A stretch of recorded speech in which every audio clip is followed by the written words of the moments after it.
Bienvenidos una vez más a mi canal de YouTube. Yo soy Francisco Neto y hoy vamos a hablar de un caso en concreto al respecto del cual me pareció oportuno hacer un video y hacer un comentario, porque me parece uno de los desaciertos más grandes y de las injusticias más grandes de Latinoamérica.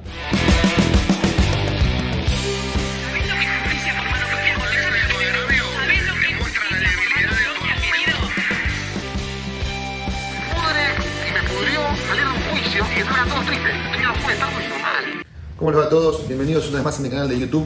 Bueno, hoy vamos a hablar de un caso concreto, ¿no?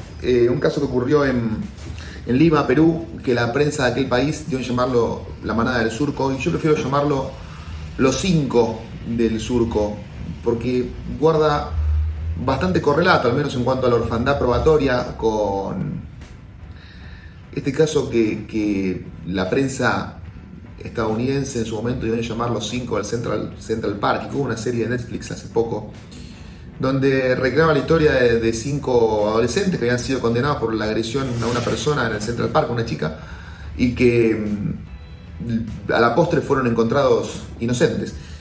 Y en este sentido es un caso que, al menos en relación a la cantidad de pruebas y en relación a los prejuicios que sustentan el fallo condenatorio, es bastante similar. El caso concreto es que el 17 de octubre del 2020, aproximadamente a las 21 horas, un grupo de jóvenes que estaban en una casa haciendo una celebración convocan a quien posteriormente sería la denunciante a que se aproxime al lugar. Bueno, llegan al lugar, continúan en este ambiente festivo. Cuando la denunciante llega, hay 2 chicas que se retiran. La denunciante afirma en su declaración que cuando llega los ve que efectivamente estaban consumiendo alcohol y algún tipo de sustancia estupefaciente. Ella ingresa, comienza a tener juegos con estos muchachos, juegos de índole erótica, lo califica la sentencia, es decir, de sacarse la ropa bajo el cumplimiento de prendas y demás, y consume alcohol, consume estupefacientes, por supuesto con su consentimiento, ¿no? Esto no está controvertido, y en un momento decide ir al baño, que estaba en la parte de arriba de la casa, una casa que no tenía luz, y que ella sabía que no tenía luz cuando va, por supuesto, pero que eran de 5 amigos, 5 conocidos de ella. Amigos, es el término que se utiliza en la sentencia. Bueno, ingresa al baño, y luego de que ingresa al baño, sale, vuelve a bajar, y ahí empiezan las versiones contrapuestas, porque por un lado la denunciante dice que la llevaron a una habitación donde había un jacuzzi y que abusaron de ella entre 5, habiendo acceso carnal de los 5. Y por otro lado, los imputados dicen, no, bueno, es cierto que fuimos arriba, es cierto que hubo relaciones sexuales, algunos niegan haber tenido sexo carnal y hablan de otro tipo de participación, pero dicen todo esto fue con el consentimiento de la señorita. En primera instancia son condenados estos muchachos. La Sala Penal de la Corte Superior de Justicia de Lima confirma esa condena. Ahora, es importante que cuando vayan viendo el video se despojen de ese razonamiento falaz que dice que si varios tribunales lo confirman es porque está bien. No, puede haber o puede darse la circunstancia de que varios tribunales confirmen una decisión y que esa decisión aún así sea equivocada. Sobre todo cuando los tribunales están atravesados por ideologías que vienen impuestas de algún lobby y que por alguna circunstancia desconocida, o no tan desconocida, pero que será motivo de otro video, hacen que los jueces fallen aún en contra de sus propias convicciones por temor a represalias. En este sentido, yo entiendo que tanto la sentencia de primera instancia, pero como la de segunda instancia, que es la que vamos a analizar acá, parte de algunos errores conceptuales. El primer error conceptual del que se parte es que las relaciones consentidas, las relaciones íntimas, las relaciones sexuales consentidas, no dejan ningún tipo de lesión. El segundo error del que se parte es de esto, de que la declaración de la víctima, de la denunciante, funciona como prueba dirimente, capaz por sí sola de conmover el estado de inocencia que ampara a todo ciudadano. Y el tercer error del que se parte, que es en realidad un subproducto del primero, es que un subproducto del segundo, es que la prueba se utiliza no ya para acreditar la culpabilidad, sino para acreditar la inocencia. Es decir, uno puede leer frases en las sentencias de casos de género donde se dicen cosas como: si fue demostrado, por ejemplo, la ausencia de lesiones. No es el caso, en el caso se verifican lesiones, esto se corresponde más con el punto 1, pero por dar un ejemplo, fue demostrado la ausencia de lesiones, pero la ausencia de lesiones no permite descartar el abuso. Bueno, pero en las que la prueba no se produce para descartar la culpabilidad, sino para probarla. La culpabilidad viene descartada por principio constitucional de inocencia. Y en relación a los errores conceptuales de los que hablaba, que son la base de la sentencia, bueno, primero, esto de que las relaciones consentidas no dejan ningún tipo de lesión. No, eso no es cierto. Esto es medicina forense si se quiere, pero las relaciones sexuales, aún en presencia del consentimiento, dejan lesiones porque hay una fricción que en los tejidos deja las improntas propias de toda fricción. Sobre todo se ve mucho que en cualquier mujer no virgen se va a poder verificar un desgarro en el himen. Y el desgarro en el himen siempre es de antigua data. ¿Por qué? Porque por la forma en que cicatrizan esos desgarros, pasados entre 7 y 10 días de ocurridos, no se puede determinar la antigüedad. Entonces, muchas veces se utilizan estos desgarros de antigua data o lesiones como elemento de prueba para poder acreditar la existencia de un abuso, cuando que en realidad son propios de una relación consentida. Por otro lado, hay un mito que es preciso desterrar, y es esto de que la declaración de la víctima, de quien se dice víctima, de la denunciante, constituye per se una prueba que permite conmover el estado de inocencia. Y los cultores de este mito invocan una serie de fallos de la Corte Interamericana que, según ellos, sostienen esto, y fundamentalmente esos fallos son Rosendo Cantú, Fernández Ortega, o mejor conocido como Campo Algodonero, Espinosa Ramos, justamente contra Perú, etc. Hay varios. ¿Por qué digo que esto es un mito? Porque la Corte Interamericana en realidad en ningún lugar dice que la declaración de la víctima o con la declaración de la víctima alcanza para condenar. En estos casos que ya mencioné, Rosendo Cantú, Fernández Ortega, etc., lo que se denuncian ante la Corte Interamericana son que los estados, en el caso justamente de Fernández Ortega y de Rosendo Cantú, mexicano, incumplen el deber de investigar delitos contra la integridad sexual de las mujeres. Y entonces la Corte Interamericana lo que hace es condenar al Estado por incumplir ese deber de investigar. Y la Corte Interamericana lo que dice es, mirá, la defensa del Estado no puede recaer en la incapacidad de quien viene a mí como tribunal internacional de aportar pruebas. ¿Por qué? Porque si hiciera una investigación diligente es el Estado el que debería acreditar que hizo una investigación diligente, porque debería tener las constancias. Y por eso es que a mí me alcanza con la palabra de la víctima. Eso dice la Corte Interamericana cuando quiere condenar a un Estado. Es un poquito forzado utilizar este razonamiento en el cual la Corte Interamericana de Derechos Humanos protege los derechos de un individuo respecto a un Estado para, en el derecho penal interno, pretender condenar a un individuo y favorecer al Estado, porque en definitiva que condena es el Estado y el acusa la Fiscalía. Y esto es tan forzado y es tan traído de los pelos que la misma Corte Interamericana, en el fallo Rosendo Cantú, en el párrafo 105, se encarga de aclararlo. Por eso es que los cultores de este mito de que con la declaración de la víctima alcanza, aparte son vagos porque no leyeron el fallo completo. Bueno, ¿qué dice el párrafo 105 del precedente Rosendo Cantú de la Corte Interamericana? Dice, como lo ha señalado esta Corte desde su primer caso contencioso, para un tribunal internacional, los criterios de valoración de la prueba son menos formales que en los sistemas legales internos. Su procedimiento, como tribunal internacional que es, presenta particularidades y caracteres propios, por lo cual no les son aplicables automáticamente todos los elementos de los procesos ante tribunales internos. La protección internacional de los derechos humanos no debe confundirse con la justicia penal. A los efectos y propósitos de la sentencia de esta Corte, los elementos de convicción que surgen del acervo probatorio resultan suficientes para arribar a la conclusión antes señalada. Los estándares o requisitos probatorios no son los de un tribunal penal, dado que no le corresponde a esta Corte determinar responsabilidades penales individuales ni valorar bajo tal criterio las mismas pruebas. Con lo cual, me parece que este mito, a partir de este momento, debe quedar desterrado. Por último, ¿por qué digo que se parte de la culpabilidad como error conceptual de la condena y que la prueba es una legitimadora de condenas? Porque lo que se busca, y lo vamos a ver ahora en el análisis del fallo, lo que se busca durante el fallo es la forma de ir tergiversando o mejor dicho, ir adecuando lo que la prueba dice al relato de quien se dice víctima, de modo tal que el principio de inocencia queda desdibujado, porque en la adecuación de la prueba o en la interpretación de la prueba debería irse tratando de ver en qué relato encuadra mejor. Por ese motivo es que la sentencia parte de 3 errores conceptuales que ya de por sí permiten descalificarla. De seguido nos vamos a entrar a analizar los el contenido concreto de la sentencia. La sentencia dice que va a someter a la declaración de la denunciante, le llama víctima. La controversia de si eso no es víctima es para otro video.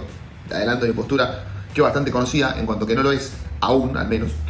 Que va a someter la declaración de la denunciante al acuerdo plenario 2/2005, o mejor dicho, 2-2005 o quebrado, como le dicen en Perú, CJ-116. Y en ese sentido dice que, bueno, que para llegar a un estándar de prueba suficiente como para arribar a una sentencia condenatoria, debe verificarse que en la declaración de la víctima no haya animosidad alguna, que la declaración sea verosímil de la víctima, y verosímil lo vinculan con que guarde correlato con el resto de la prueba que se produjo en el expediente, y que el relato sea persistente. Vamos a ver que la declaración de la denunciante hace aguas por todos lados cuando uno la analiza a través de estos 3 filtros, por llamarlo de algún modo. Pero quiero reparar, empezando por el final, en el último, en esta cuestión de que la persistencia del relato. Yo no sé en qué momento se instaló esto de que si el relato es persistente es porque el relato entonces es genuino. Esto de que si la persona mantiene a lo largo del tiempo un relato, entonces es porque el relato es genuino. A ver, una persona puede mantener a lo largo del tiempo una mentira. Ustedes imagínense, primero que no se deriva de ninguna ley de la lógica que la insistencia sea motivo de verdad, de genuinidad, de verdad, de validez. Por otro lado, ustedes imagínense si tradujéramos esto al derecho mercantil, por ejemplo.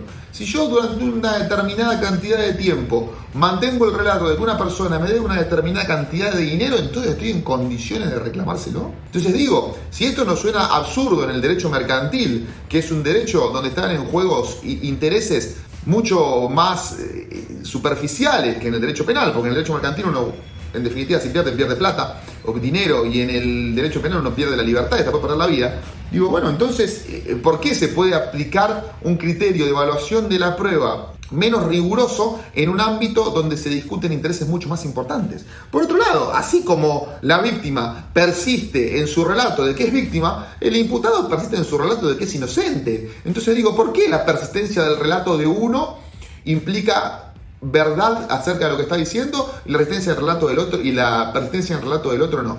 Es absurdo, es un parámetro absurdo que viene siendo sostenido e introducido por la fuerza dentro de los criterios de evaluación de la prueba judicial, pero que es un criterio absurdo. Los otros dos podrían ser un poquito más razonables, así que bueno, vamos a ingresar en el análisis de esto. Bueno, ¿por qué dice la sentencia que no hay animosidad en la declaración de la denunciante? Dice, bueno, no hay animosidad porque en definitiva son conocidos, son amigos de ella. De hecho, el motivo por el cual ella va a la casa y se queda es porque son amigos.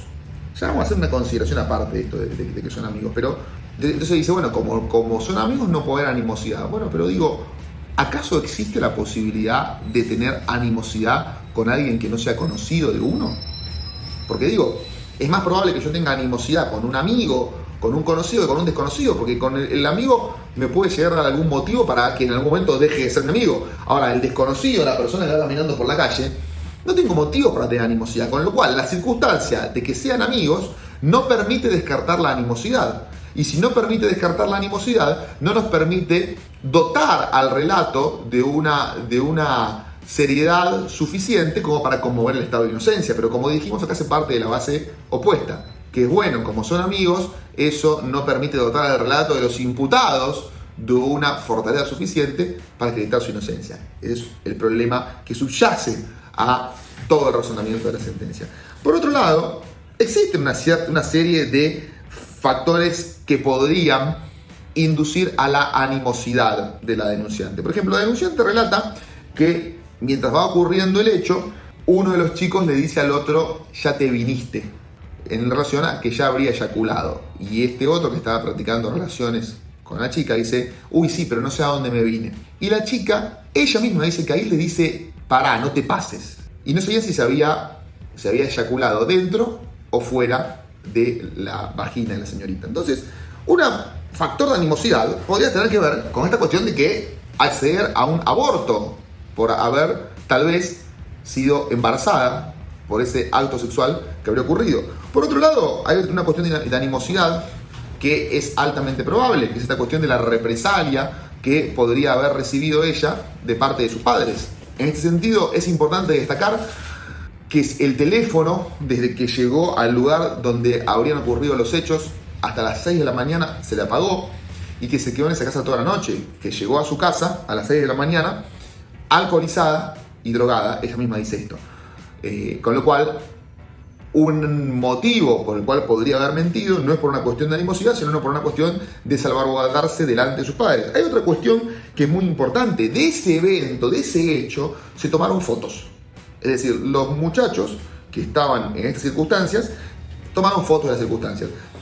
Esto ya deja aparentemente ver que no habría sido una violación porque nadie documenta su propio delito. O al menos es absurdo pensar que alguien podría documentar su propio delito. Pero aparte, otro factor de animosidad justamente radicaría en esta cuestión de que si las fotos se divulgan, que estaba el riesgo probable de que eso ocurra, que si las fotos se divulgan, entonces poder decir no fue una relación consentida. En este sentido, la decisión señala que, porque rebobino, los defensores plantearon que se periten los celulares de los imputados. Insólitamente, esta evidencia fue rechazada.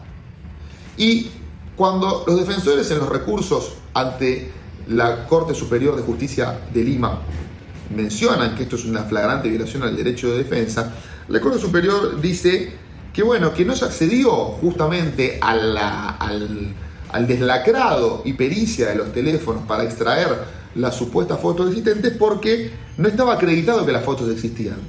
Y bueno, por supuesto, para eso se produjo la prueba, para eso se solicitaba producir la prueba. Decía que había versiones contradictorias, que algunos imputados decían que había fotos, otros decían que no. Bueno, si hay uno que dice, sí, yo tengo fotos, lo que corresponde es permitir extraer esas fotos de los teléfonos para exhibirlas, porque eso hubiese solucionado el tema en gran medida. En primer lugar, le hubiese dado a los imputados un elemento para lograr demostrar una animosidad en la denunciante y decir, bueno, mirá, esto lo dijo para que si se divulgaban estas fotos poder decir que había sido una violación, y por otro lado le daba a los imputados un elemento para sana crítica mediante decir, mirá, no es lógico que una persona que está cometiendo un delito lo documente. Entonces, en este sentido, vemos acá que tenemos un primer motivo de arbitrariedad de la sentencia de primera instancia confirmado por la sentencia de segunda instancia.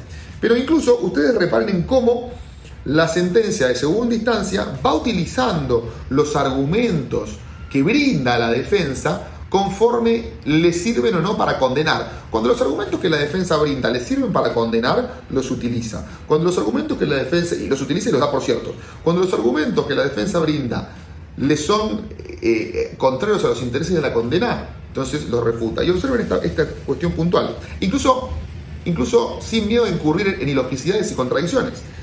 Una de las cuestiones que dice la defensa como motivo para lograr explicar el consentimiento y como factor para poder probar el consentimiento o como circunstancia de la cual se derivaría el consentimiento de esta chica, es que esta chica estaba acostumbrada o que había ya practicado orgías. Entonces, bien, uno de los argumentos que utiliza la defensa para demostrar que esto fue consentido es decir que esta chica estaba acostumbrada o que ya había participado de relaciones sexuales grupales o vulgarmente denominada orgías.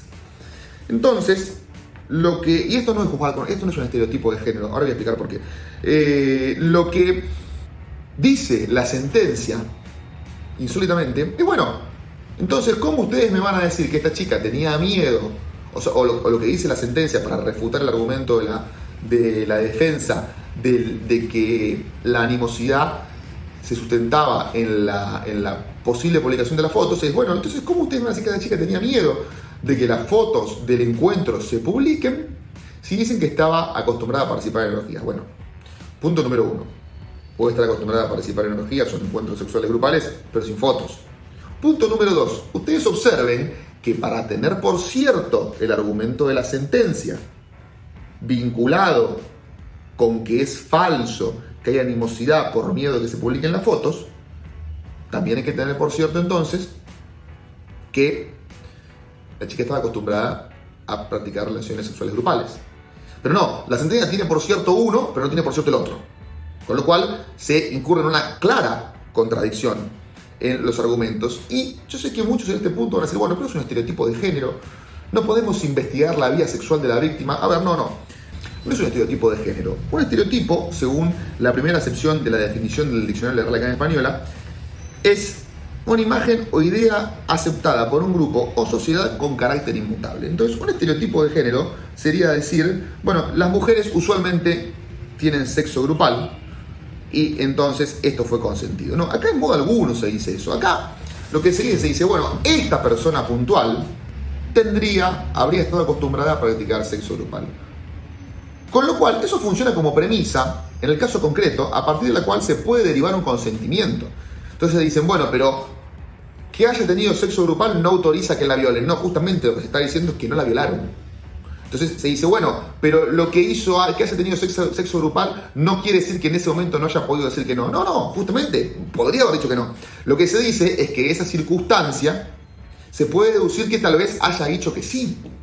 Es decir, esto es lógica. Nosotros, nadie, ni los juzgadores, ni los abogados, ni los defensores, ni los abogados, ni los fiscales, están presentes al momento del hecho. Entonces, la única forma de saber lo que pasó es basarse en lo que pasó antes o en lo que pasó después.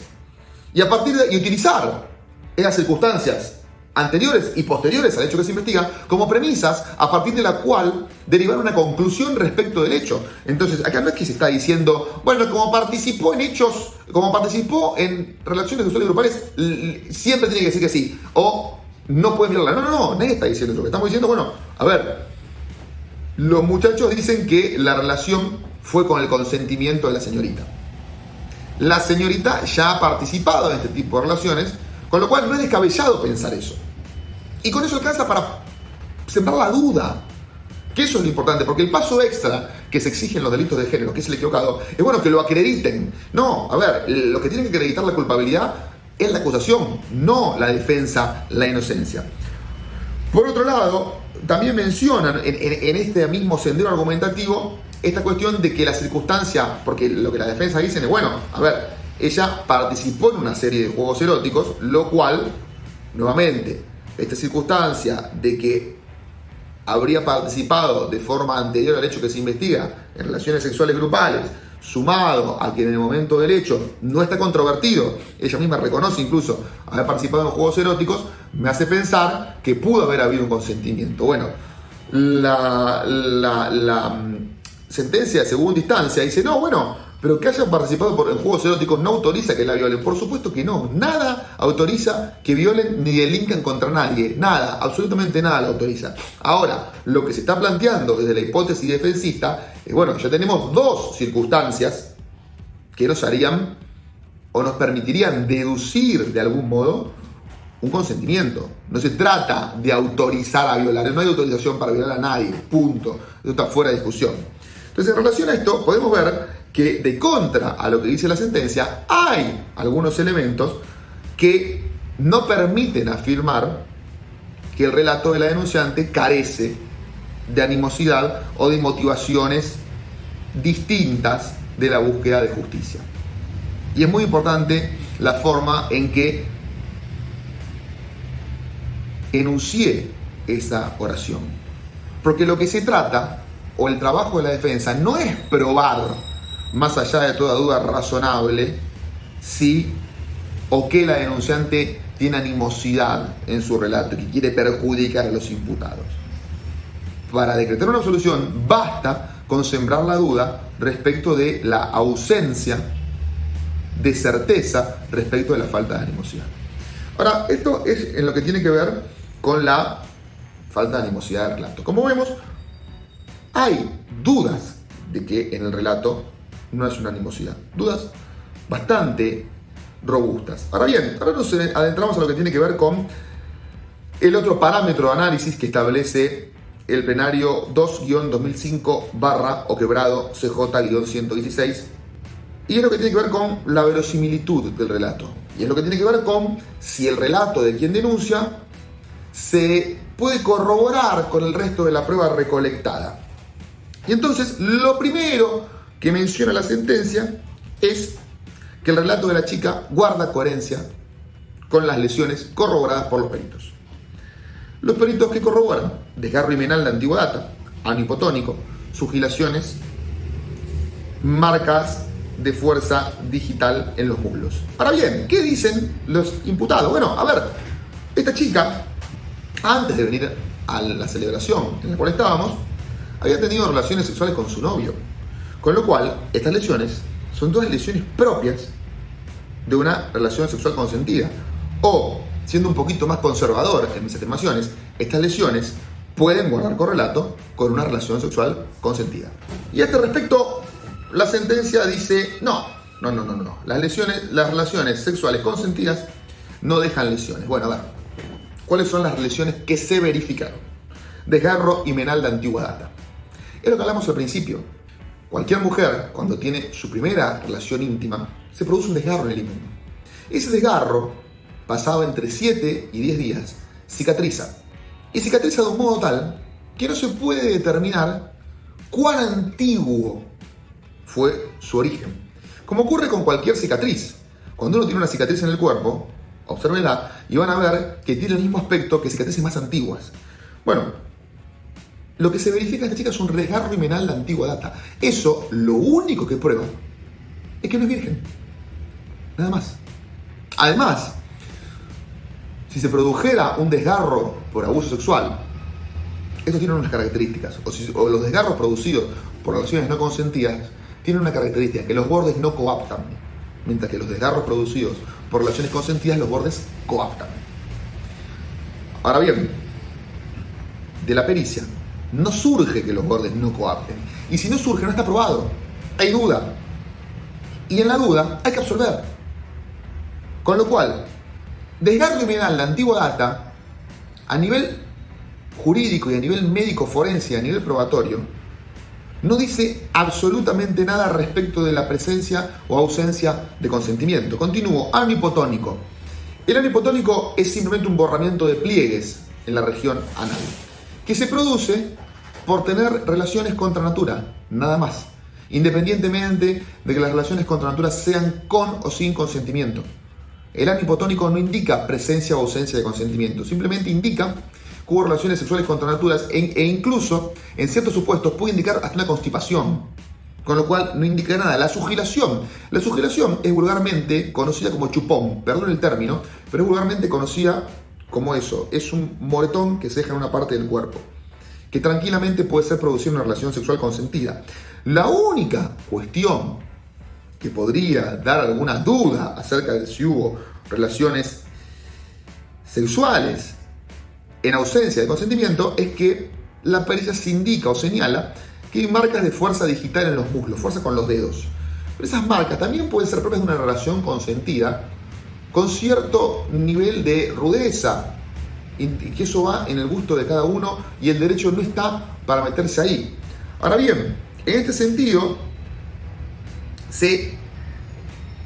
cuando se pretendieron, digamos, la defensa en el recurso ante la Corte Superior de Lima, se queja de que no dejaron declarar al novio de la denunciante para que venga y cuente a ver cómo fueron esas relaciones, para ver si podrían haber ocurrido estas lesiones, puntualmente la sugilación y las marcas de fuerza digital en los muslos, y que no se haya incorporado el libro de registros del hotel, porque la defensa ofrece como prueba un libro de un hotel alojamiento, el Hotel Wimbledon, donde habría estado momentos antes con su enamorado, como se dice en Perú.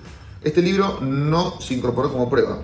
Y lo que dice, para descartar el agravio que produce esa falta de incorporación de prueba, la Corte Superior de Lima, la Sala Penal, dice, no importa esa prueba, porque de todas formas las lesiones no son producto de relación consentida. Entonces fíjense, como partiendo de un concepto equivocado, que es la circunstancia de que en relaciones consentidas no hay lesiones, se provoca un agravio en la defensa.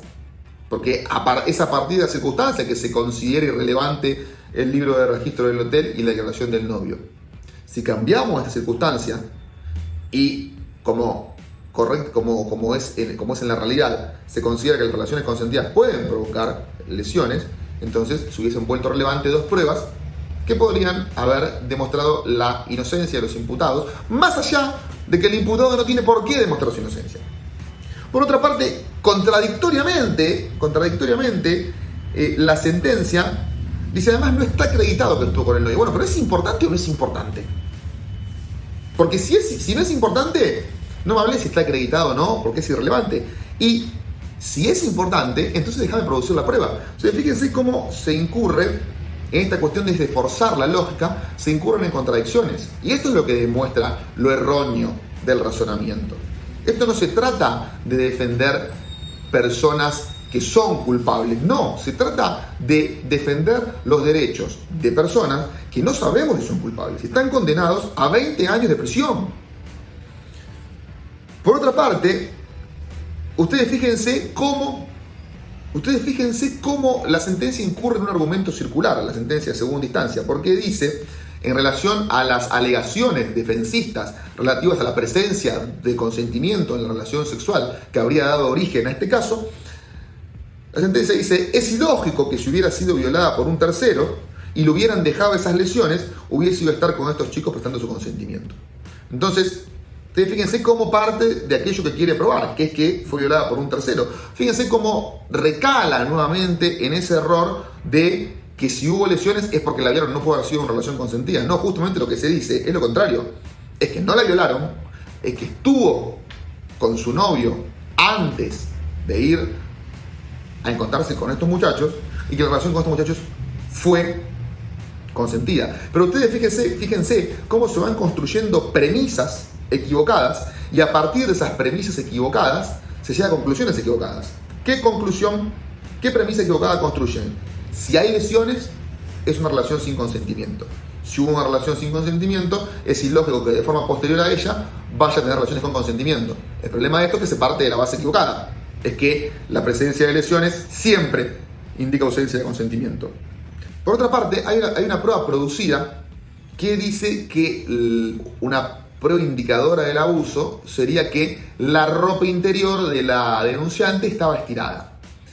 Ante esto se presenta un informe pericial donde se dice, por parte de las defensas, donde se dice que la circunstancia de que la ropa interior estuviera estirada no guarda correlato con que la hayan extraído compulsivamente, porque si así hubiese sido, tendría que haber dejado las correspondientes marcas en el cuerpo, ese estiramiento de la ropa interior.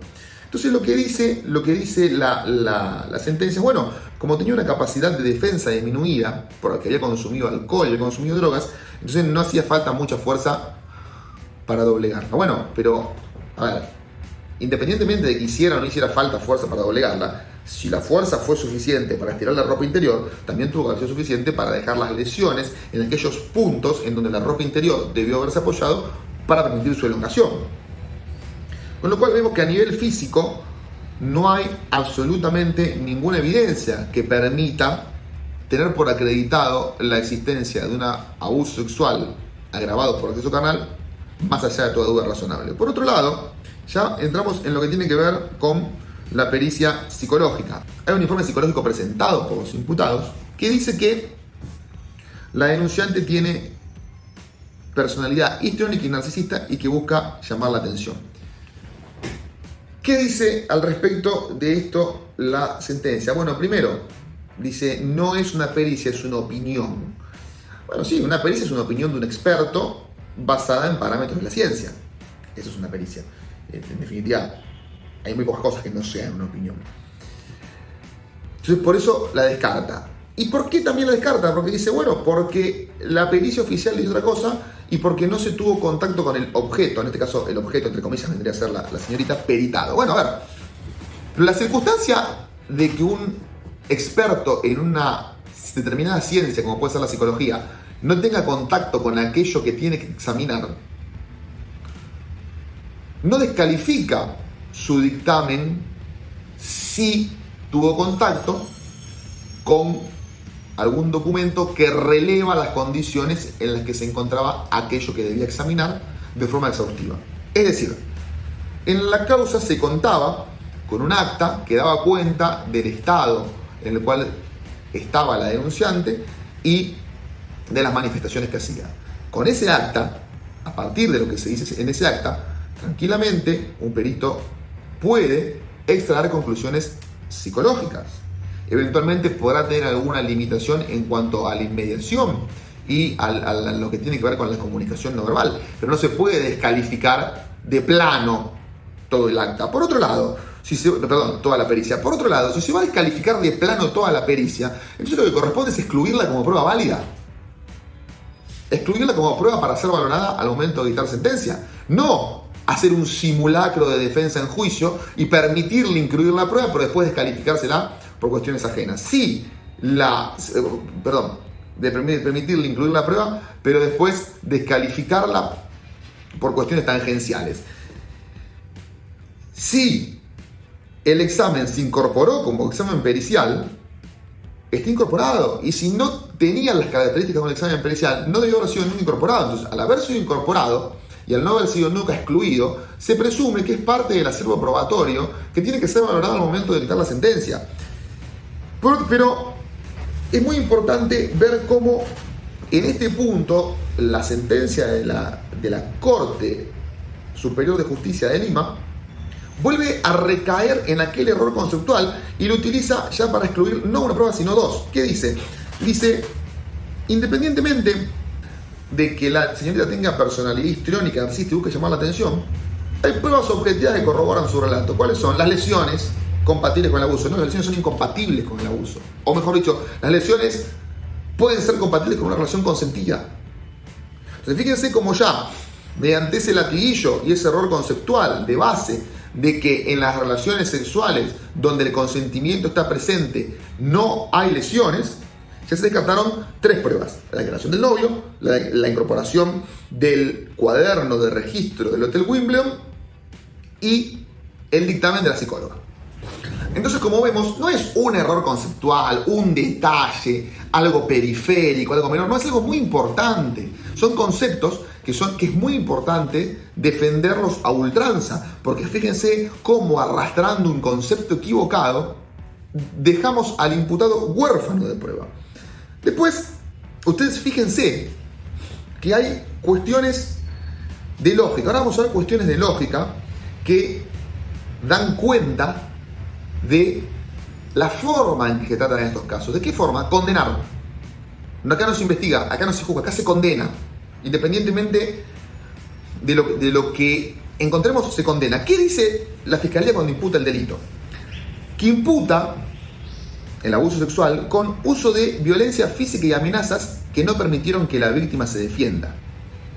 Que la víctima evitó resistir para evitar males mayores, mientras les decía a los acusados que no quería estar ahí, siendo que como producto de la ingesta de alcohol y drogas, la agraviada tenía su capacidad restringida. Bueno, a ver, si la agraviada tenía su capacidad restringida por la ingesta de alcohol y drogas, ¿para qué hacían falta la violencia física y las amenazas? Es absurdo, uno excluye el otro. Ahora bien, primero dicen que lo que impidió que la víctima se defienda fueron la violencia física y las amenazas. Ahora, si la víctima había ingerido alcohol y drogas y tenía su capacidad restringida, ¿no habrá sido esto lo que impedía que se defienda? Por otro lado, dicen que la víctima evitó resistir para evitar males mayores, mientras le decía que no quería estar ahí. Pero decirle no quiero estar acá, ¿no es una forma de resistir? Entonces digo, ustedes fíjense cómo la construcción de la imputación carece de lógica, hace parte de postulados que son contradictorios entre sí. O no me puedo defender porque tengo una capacidad defensiva restringida porque consumí alcohol y droga, o porque me amenazan con violencia física. O sea, las dos cosas a la vez, al menos es reñido con la lógica de quien quiere cometer un delito, trata de hacerlo con el menor esfuerzo posible. No es que aplicó todo. Por otro lado, ¿cómo es esto de no se resistía, pero decía no quería estar ahí? Bueno, entonces sí se resistía. Se resistiría, no por ahí con ahínco, pero se resistía. Ahí tenemos un problema lógico. Pero por otro lado, luego se dice, y acá entramos en una alquimia moral muy importante. Ahora vamos a ver por qué. Alquimia moral es un término que al menos yo extraje de una obra que se llama La palabra de los muertos, de Raúl Eugenio Zaffaroni, donde él habla acerca de el proceso inquisitorial y cuenta que en el proceso inquisitorial había un concepto que era este concepto de alquimia moral, que ¿Qué ocurría? Si capturaban a una mujer y le imputaban por ser bruja, bueno, si la mujer confesaba ser bruja, era bruja porque había confesado. Si la mujer resistía la tortura para que confiese, también era bruja, porque en realidad no resistía ella la tortura, sino que Satanás le daba fuerza para resistir la tortura. Si la mujer moría en la tortura porque no la había resistido, en realidad era bruja, le había matado a Satanás para que no salve su alma. Y si la mujer enloquecía por la tortura y se empezaba a reír los inquisidores, bueno, en realidad era Satanás riéndose de los inquisidores. Entonces, la alquimia moral, que implica que pase lo que pase, la bruja era bruja. Bueno, en este contexto, pase lo que pase, ocurra lo que ocurra, el imputado es culpable. Ustedes se acuerdan que al principio dijimos que, bueno, que no estaba controvertido que la señorita había ido a una celebración donde estaba un grupo de jóvenes que eran sus amigos. Y justamente por ser sus amigos se quedó ahí, cuando todas las demás personas se habían ido, y se quedó en una casa sin luz. Justamente porque se quedó con sus amigos. O sea, en este primer momento eran sus amigos. Bueno, después la sentencia termina diciendo que los jóvenes, para abusar de la denunciante, aprovecharon de un entorno coercitivo ocasionado por la presencia de 5 hombres que la superaban en tamaño, en fuerza y en número, en una casa grande que ella no conocía y sin luz. Entonces, ¿cómo es que los 5 amigos que hicieron o que la sentencia valora como aquellos que le dieron la confianza para que se quede, después de repente la misma sentencia, sin explicar cómo, lo transforma en los 5 monstruos que la encerraron en una casa sin luz y la usaron? Entonces, fíjense cómo ocurre lo que ocurra, el imputado es culpable. ¿Por qué? Porque se parte de la voluntad de condenar a ultranza. Por otro lado, hay una cuestión que es muy importante, porque se habla de la ingesta de drogas y en la pericia que se hace respecto de la señorita se encuentra una sustancia. La sustancia es benzodiazepina. Ahora bien, esta sustancia la señorita no la consume, y que la sustancia, por supuesto, la benzodiazepina, tiene funciones sedantes, facultades, propiedades sedantes. Bien. Ahora, esta sustancia, la señorita no la consumió en la reunión. Cuando la señorita va a declarar, ya el 18 de octubre, alrededor de las 7 de la mañana, ante la policía, declara ante una oficial de nombre Betty Marchiore. Y en ese momento, la madre de la denunciante refiere que le dio una pastilla para calmarla. Betty Marchiore, el personal policial que le tomó la declaración, dice: sí, la madre del denunciante dijo eso, a mí no me consta, pero dijo eso. Y la sentencia, que dice: bueno, pero como a Betty Marchiore no le consta, que dijo no le consta, entonces no nos consta que la benzodiazepina se la hayan dado después. Es absurdo. ¿Con qué interés la madre diría que le dio una pastilla para calmarla, más que para aportar esa información? Que la madre de la denunciante lo hizo con el interés de favorecer a los imputados. Es una hipótesis que, si bien puede ocurrir, en algún mundo retorcido puede ocurrir, no se deriva de las máximas de la experiencia, y por tanto es una conclusión a la que se arriba prescindiendo de la sana crítica racional, que justamente es observar las leyes de la lógica y las máximas de la experiencia en la valoración de la prueba. Otras sustancias que fueron encontradas, por ejemplo, en el examen toxicológico, es el consumo de marihuana y de cocaína, que también fue encontrado en el cuerpo de los imputados. Ahora, lo llamativo de todo esto, acá no vamos a hacer juicios de valor respecto de lo que consume cada quien puede consumir lo que quiere siempre y cuando no afecte a terceros. Lo llamativo de todo esto es que la pericia dice que la cocaína produce efecto sedante cuando habla del efecto que hace la denunciante y efecto de excitación cuando habla del efecto que hacen en los denunciados. Entonces, fíjense cómo está este juego de ir interpretando las cosas conforme van coadyuvando a la condena. Por último, pero no por ello menos importante, efectivamente la madre de la denunciante declaró en esta causa, y el acta que documentaba esa declaración desapareció del expediente y no saben dónde está. Pero la sentencia de segunda instancia dice que eso no es importante. No es importante porque declaró de cosas que pasaron antes y que pasaron después. Y sí, por supuesto, en la mayoría de los hechos de esta índole se declaran acerca de cosas que pasaron antes y que pasaron después. Nadie estuvo ahí para verlo, porque sé que les gusta citar Rosendo Cantú. Justamente, Rosendo Cantú refiere que este tipo de hechos suelen ocurrir en la intimidad y por eso no suele haber prueba documental o testimonial para producir. Pero lo más llamativo de todo esto es que desapareció un instrumento público. Y la Corte Superior de Justicia de Perú, de Lima, perdón, sí, bueno, pero no importa. Y por otro lado, hay una cuestión que no es menor, que en lo que quedó en la declaración, que fue rescatado en función de los diferentes escritos que presentaron las partes, la madre de la denunciante, y aquí se puede ver la animosidad, ¿no? Este deseo de condenar a como del lugar, que yo lo puedo entender de la madre de la denunciante, porque vino la hija y le dijo, a mí me pasó esto, y la madre le cree, y no me parece mal, me parece perfecto que la madre le crea, me parecería mal que la madre no le crea. Ahora, lo que me parece mal es que los jueces no lo agarren como corresponde. La madre que dice que se sintió intimidada por insultos, y que la ingesta de alcohol no le permitió darse cuenta de lo que pasaba. Y si la ingesta de alcohol no le permitió darse cuenta de lo que pasaba, ¿cómo hizo para sentirse intimidada? Entonces, reitero, nada que reprocharle a la madre porque es la madre y le crea a la hija. Y me parece perfecto. Lo que no me parece perfecto es que con esas declaraciones, o que esas declaraciones sean interpretadas de modo incriminante por dos tribunales. No yo por uno, por dos. Este caso, entiendo que viene a la Corte Suprema de Perú. Espero que la Corte abra el recurso y espero que estas arbitrariedades se remedien. Porque como vemos, a lo largo del video se puede advertir que hay un ánimo de condenar a como dé lugar. Como vemos a lo largo del video, se puede advertir que se parten de conceptos simplemente equivocados. Esto no me crean a mí. Vayan y pregúntenle a un médico amigo, vayan y pregúntenle a un médico forense, vayan y cómprense un tratado de medicina forense y léanlo. Y van a poder advertir que cualquier tipo de relación sexual deja lesiones. ¿Hay lesiones que son distintas a otras? Es cierto, acá no fue verificado. Y lo que puede ocurrir, que hoy son los 5 del surco los perseguidos, pero mañana puede ser cualquiera. Y quiero citar, para cerrar este video, un poema de un pastor luterano alemán, Martin Niemöller, que se llama Primero vinieron, y que es muy conocido, y señala que cuando los nazis vinieron a llevarse a los comunistas, guardé silencio, ya que no era comunista. Cuando encarcelaron a los socialdemócratas, guardé silencio, ya que no era socialdemócrata.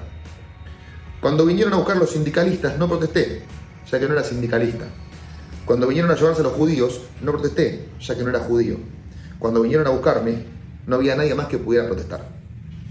Espero que podamos protestar ahora y evitar que busquen y se lleven a otro inocente. Un saludo y hasta el próximo video.